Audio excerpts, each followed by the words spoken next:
الحمد لله نحمده ونستعينه ونستغفره ونؤمن به ونتوكل عليه ونعوذ بالله من شرور أنفسنا ومن سيئات أعمالنا من يهده الله فلا مضل له ومن يضلله فلا هادي له ونشهد أن لا إله إلا الله وحده لا شريك له ونشهد أن سيدنا وسندنا وحبيبنا وشفيعنا محمدا عبده ورسوله أرسله بالحق بشيرا ونذيرا وداعيا إلى الله بإذنه وسراجا منيرا وصلى الله عليه وسلم تسليما كثيرا كثيرا أما بعد قال الله تبارك وتعالى في كتابه الكريم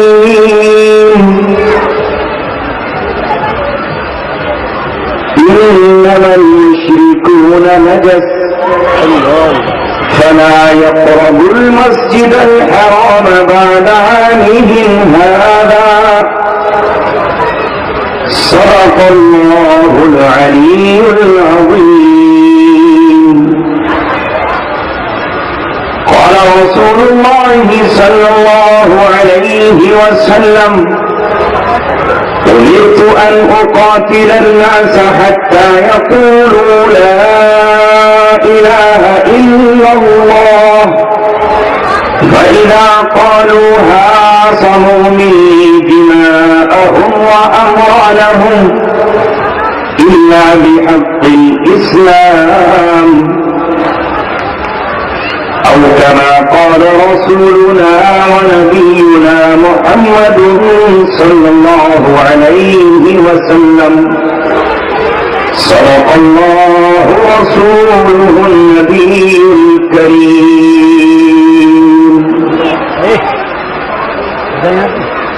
اے لا الہ کے وارث باقی نہیں ہے تجھ میں گفتار دل برانا کردار قادرانا. اے لا الہ کے وارث باقی نہیں ہے تجھ میں گفتار دل برانا کردار قاہرانہ. تیری نگاہ سے دل سینوں میں کانپتے تھے کھویا گیا ہے تیرا جذبے قلندرانہ.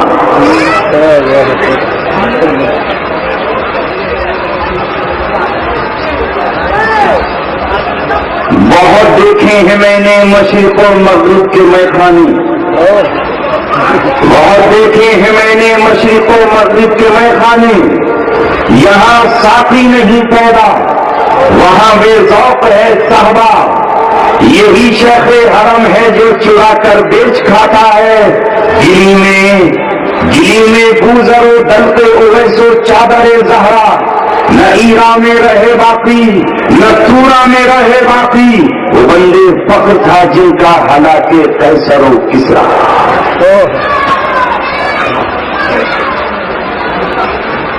دنیا سے بھیک مانگ رہے ہیں وہ عدل کی. کل تک جو لوگ دنیا کے کرتے تھے فیصلے دنیا سے بھیک مانگ رہے ہیں وہ عدل کی. کل تک جو لوگ دنیا کے کرتے تھے فیصلے میں کر رہا ہوں آج وہی کارواں تلاش. ہاشم جسے دیے ہیں سمندر میں راستے. محترم حضرات اور نوجوان دوستوں, مسلسل کئی سالوں سے کبھی دن میں کبھی رات میں کبھی برستی ہوئی بوندوں میں کبھی چلچلاتی دھوپ میں کبھی ٹیکا ٹیک دوپہری میں کبھی جھلساتی ہوئی دوپہر میں آپ کے بیچ آنا ہوتا ہے، کبھی اپنے پسینے میں نہا کر تو کبھی اپنے آنسوؤں سے وضو کر کے اپنے دل کی بات آپ سے کہنے کی کوشش کرتے ہیں۔ جب آئے تھے آپ کی اس بستی میں تو اس وقت آپ کی تعداد مختصر ہوا کرتی تھی، یکایک قافلہ بڑھتا چلا گیا اور یہ کہنے کی ہمت ہوئی میں اکیلا ہی چلا تھا جانب منزل، مگر لوگ آتے گئے اور کارواں بنتا گیا۔ جب ہم آپ کے درمیان آئے تھے تو دنیا کا منظرنامہ یہ نہیں تھا جو آج دنیا کا منظرنامہ ہے۔ اس وقت 21ویں صدی کی شروعات تھی، 21ویں صدی کا سورج دنیا میں طلوع ہوا چاہتا تھا اور ساری دنیا اس وقت ہماری تباہی و بربادی کا خواب دیکھ رہی تھی۔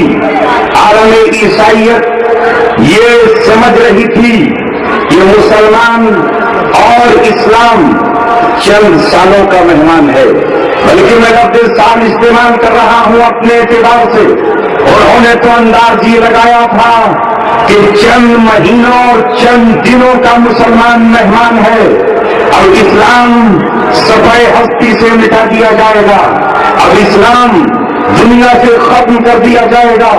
انہوں نے یہ خواب یوں ہی نہیں دیکھا تھا، بلکہ انہوں نے ہمیں پوری دنیا میں جانچ لیا تھا۔ وہ سمجھ رہے تھے کہ مسلم نوجوان اب ہاتھوں میں ہماری عورتوں کے خوبصورت بالوں کی، ہمارے خوبصورت بیٹیوں کے بالوں کی ہتھکڑیاں پہن چکا ہے جنہیں وہ توڑنے پر قادر نہیں۔ وہ یہ سمجھ رہے تھے کہ آج مسلم نوجوان قرآن کریم کو چھوڑ کر ہمارا قانون پسند کر چکا ہے۔ وہ یہ جان رہے تھے کہ مسلم ماں نے بھی اپنی اولادوں کو محمد رسول اللہ کے غلاموں اور ان کے جانباز جیانوں کی داستان سنانا بند کر دی ہے۔ کوئی ماں نہ مشرق میں نہ مغرب میں، نہ شمال میں نہ جنوب میں خالد بن ولید کی کہانی نہیں سناتی۔ کوئی ماں اپنے بیٹے کو طارق بن زیاد بنانے کا خواب نہیں دیکھتی۔ کوئی دادی اپنے پوتے کو صلاح الدین ایوبی بنانے کا انتظار نہیں کرتی۔ کوئی ماں اپنے بیٹے کو محمد بن قاسم بنانے کا خواب نہیں دیکھتی۔ جس بہن کی آنکھوں میں خواب ہے تو اپنے بھائی کو فلمی ایکٹر بنانے کا، کسی ماں کے دل میں اگر سپنا ہے اپنی اولاد کے لیے تو کسی فلمی دنیا کے ہیرو بنانے کا، اگر کسی بہن کے دل میں ارمان ہے اپنے بھائی کے لیے تو اسے باکسر بنانے کا، اگر کسی بیوی کے دل میں ارمان ہے اپنے شوہر کے لیے تو اسے کرکٹر بنانے کا۔ جب عیسائیوں نے یہ دیکھ لیا کہ عرب کے وہ شہزادے جو کل کسرا کی شکار گاہ میں شکار کھیلنے کے لیے جاتے تھے، جو کل اپنی کشتیاں پہاڑوں پر اور ریت پر چلاتے تھے، جو کل اپنے گھوڑوں کو سمندروں کے سیروں پر دوڑاتے تھے، وہ آج تلواروں کے بجائے گیندوں سے کھیل رہے ہیں، جو آج نیزوں کے بجائے یہود و نصارا کی سنہری اور عورتوں کی سنہری زلفوں سے کھیل رہے ہیں۔ تو انہوں نے عالم عرب کو روندنے کا فیصلہ کیا، انہوں نے امت مسلمہ کے سروں سے کھیلنے کا فیصلہ کیا، انہوں نے پھر اپنی گولیوں کا نشانہ قرآن کو بنانے کا فیصلہ کیا، انہوں نے پھر امت مسلمہ کی بیٹیوں کی عصمت کی چادروں سے کھیلنے کا فیصلہ کیا۔ اور صحیح ان کا اندازہ تھا کہ اگر یہی حال رہا تو اسلام چند گھڑیوں اور چند سیکنڈ کا مہمان ہے، مگر وہ یہ بھول چکے تھے کہ 1450 برس پہلے اس دین کو لانے والا عبداللہ کا در یتیم، آمنہ کا لخت جگر جس قرآن کو لے کر آیا ہے، وہ قرآن انجیل کی طرح نہیں ہے، وہ قرآن زبور کی طرح نہیں ہے، وہ قرآن توراۃ کی طرح نہیں ہے، اس قرآن کو پڑھنے والی قوم حضرت موسیٰ کے اصحاب کی طرح نہیں ہے، اس قرآن کے پڑھنے والے حضرت عیسیٰ علیہ السلام کے حوالی نہیں ہے۔ اس قرآن کی حفاظت کا وعدہ اللہ تبارک و تعالیٰ نے کیا ہے، اس قرآن کو اللہ تبارک و تعالیٰ نے اس حفاظت کے وعدے کے ساتھ نازل فرمایا ہے، اِنَّا نَحْنُ نَزَّلْنَا الذِّکْرَ وَإِنَّا لَهُ لَحَافِظُونَ۔ یہ قرآن جس شہر میں نازل ہوا ہے وہ شہر مکہ ہے، اس کی سرحدوں کی حفاظت کا اللہ نے وعدہ کیا ہے۔ یہ قرآن جس ذات پہ نازل ہوا ہے اس ذات کا نام رسول اللہ ہے، لہذا رسول اللہ کے شہر کی بھی حفاظت کا اللہ نے وعدہ کیا ہے۔ جس طرح قرآن کے لفظوں کی حفاظت کا اللہ نے وعدہ کیا ہے، اسی طرح قرآن کے معنی کی حفاظت کا بھی اللہ نے وعدہ کیا ہے۔ جس طرح نبی کی زبان سے نکلنے والے الفاظ قرآن کی حفاظت کا وعدہ کیا ہے، نبی کی زبان سے نکلنے والی حدیث کی بھی حفاظت کا وعدہ کیا ہے۔ شہر امن کا بھی اللہ نے حفاظت کا وعدہ کیا ہے۔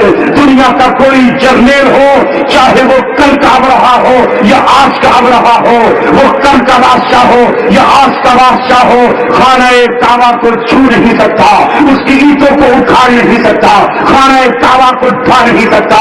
کل کا اب رہا اپنا ہاتھ ہی لے کر آیا لیکن کعبہ کو ڈھا نہیں سکتا، تو آج کا اب رہا اپنے بلڈوزر لے کر آئے یا اپنے ہیلی کاپٹر اور F-16 طیارے لے کر آئے، وہ خانہ کعبہ کو ہر حال میں کسی حال میں ڈھا نہیں سکتا ہے۔ کعبے کی بھی حفاظت کی جائے گی اور اللہ کے رسول کے حرم کی بھی حفاظت کی جائے گی۔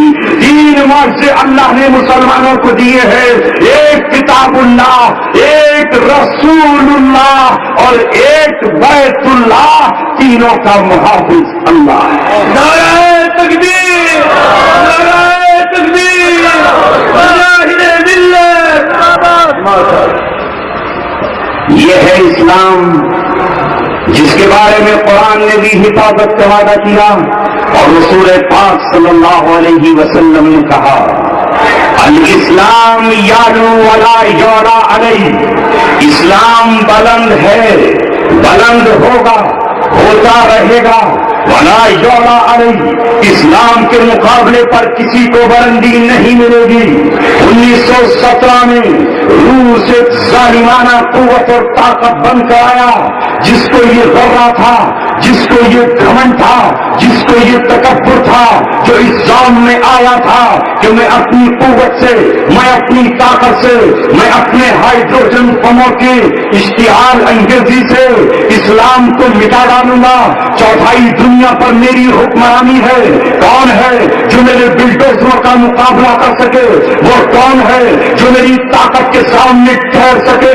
جو قوم عاد اور قوم سمود کے بلند دعووں کے ساتھ آیا اور اسی کی انانیت کے ساتھ اسلامی سلطنتوں کو رونتا ہوا، مسجدوں کو ڈھاتا ہوا، مدارس کو مسمار کرتا ہوا، قرآن کو نشانہ بناتا ہوا آیا، مگر قرآن کی حفاظت کرنے والی قوم قرآن کو سینے سے لگا کر اس کے بلڈوزروں کے نیچے لیٹ گئی۔ لہذا وہ قوم جس کے سینے میں ایمان تھا، ان کے پاس ہائیڈروجن بم تو نہ تھے، ان کے پاس بارودی سرنگیں تو نہ تھی، ان کے پاس اس کے ٹینکوں سے لڑنے کے لیے مائن تو نہ تھی، مگر سینے میں ایمان کی وہ چنگاری تھی جنہوں نے اس کے ٹینکوں کا مقابلہ کیا، اس کی بارود کا مقابلہ کیا، جو اس کی بارود ایمانی بارود سے ٹکرائی، جو اس کی آگ ایمان کے شعلوں سے ٹکرائی، جو اس کی آگ نور ہدایت سے ٹکرائی، تو ساری دنیا نے دیکھا، دنیا کی ساری قوموں نے دیکھا، وہ جسے اپنی قوت پر ناز تھا، جس سے ساری دنیا گھبرا رہی تھی، جس کے سامنے ہندوستان کی حکومت پانی پانی ہوئے جا رہی تھی، جس کے سامنے امریکہ تھر تھر کانپ رہا تھا، جس کے سامنے چائنا بھی تھرا رہا تھا، اہل اسلام نے اسے اپنی ٹھوکر سے ایسا مسمار کیا کہ آج اس میں ابھرنے کی قوت نہیں ہے اور کسی مسلم دنیا کو چیلنج کرنے کی طاقت بھی نہیں ہے۔ ارے مسلمانوں بتاؤ، ہے کس نے نے اس کے کسبن نکالے، کس نے اس کے بازوؤں کو توڑا، کس نے اس کے جبڑوں کو توڑا، کس نے گوربا چوک کا غرور توڑا، کس نے کمیزم کا جنازہ نکالا، کس نے اس کے ہتھیاروں کو ختم کیا۔ یہ قرآن کے ماننے والی قوم تھی جس نے اس کی مڑی کو 1979 سے لے کر 1989 زیادہ لمبا چوڑا عرصہ نہیں، زیادہ لمبا چوڑا زمانہ نہیں، صرف 10 سال کی طاقت میں امت کے دیوانوں نے ایک جگہ کو پکڑ لیا۔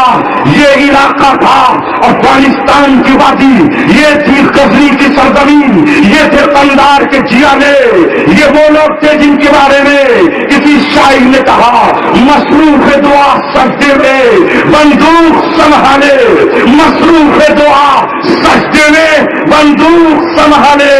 قندھار کے غازی ہیں، یہ غزنی کے جیالے، محمود کے وارث ہی گراتے ہیں شیوالے، محمود کے وارث ہی گراتے ہیں شیوالے۔ صرف 10 سال کے عرصے میں اہل اسلام اٹھے، کس طرح اٹھے؟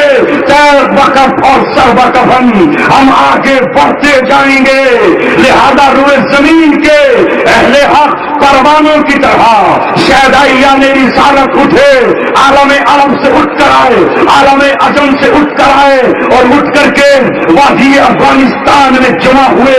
دنیا کی اس سپر پاور طاقت کو جسے زلزلوں نے ہلاک نہیں کیا، وہ قوم عاد تھی جسے ہلاک کرنے کے لیے 7 دن اور 8 راتیں ہوا چلتی رہی، وہ قوم سمود تھی جسے تباہ کرنے کے لیے زلزلوں کو بھیجا گیا، وہ قوم نوح تھی جسے برباد کرنے کے لیے پانی کو بھیجا گیا، وہ قوم لوط تھی جسے الٹنے کے لیے جبریل کو بھیجا گیا۔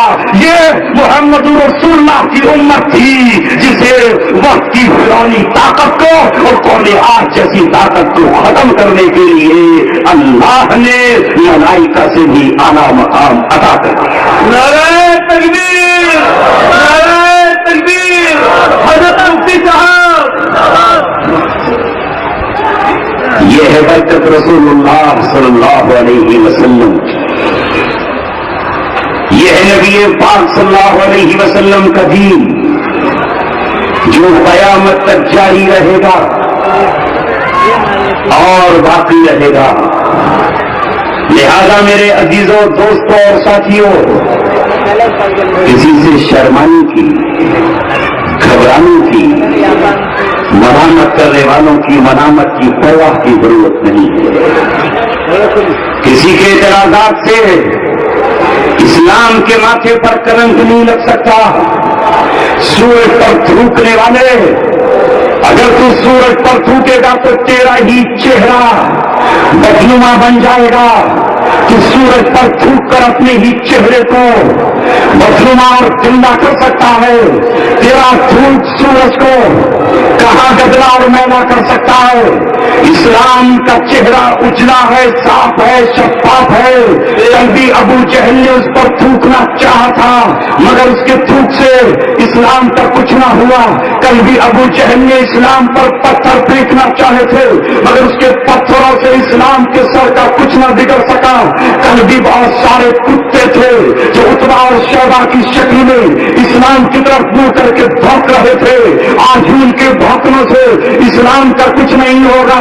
اسلام آگے بڑھا اور بڑھتا ہی چلا گیا، مگر جب روس کا خاتمہ ہوا اور اس کے ٹکڑے ٹکڑے ہو گئے، محمد کے غلاموں نے ایک ہی ٹھوکر میں اس کے سارے دلوں کی کھیل کھیل بکھیر کر رکھ دی، اس کی اینٹ توڑ ڈالی اور وہ آج اپنی اینٹوں کو اکٹھا بھی کرنے پر قادر نہیں ہے۔ تو لارڈ بہادر امریکہ نکل کر آیا کہ ہم دیکھیں گے اسلام کی قوت کو، ہم دیکھیں گے مسلمانوں کی قوت اور طاقت کو، ہم دیکھیں گے ان چند سرفروں کو، ہم دیکھیں گے ان دہشت گردوں کو جو روس کو دہشت زدہ کر چکے ہیں، جو دنیا پر اپنی دہشت کا سکہ بٹھا چکے ہیں۔ مگر